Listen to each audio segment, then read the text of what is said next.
একটা লক্ষ্য উদ্দেশ্য, সেই বিষয়গুলি আপনারা মনোযোগ সহকারে যদি শোনেন, তাইলে আমরা যে আসছি এখানে, এই যে আসলাম, তাইলে সার্থকতা। যদি আমার কথাগুলি যদি আপনারা মনোযোগ সহকারে শোনেন প্লিজ। বিষয়টা হচ্ছে আমরা এটা কেন করতেছি, আমার কথা কি শুনতে পাচ্ছেন?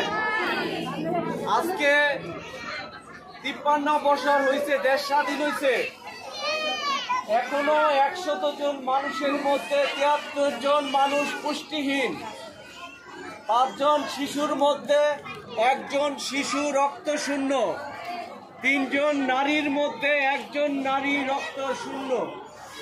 পুষ্টির অভাব হলে মাথায় বুদ্ধি হয় না, শরীরে শক্তি হয় না, কর্মক্ষমতা থাকে না। পুষ্টির জন্য প্রত্যেক দিন প্রত্যেক মানুষকে 1 গ্লাস দুধ খেতে হয়।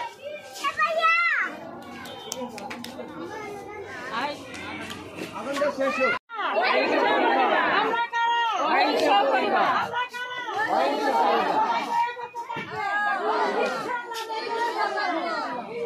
ঠিক আছে, ভালো থাকেন সবাই।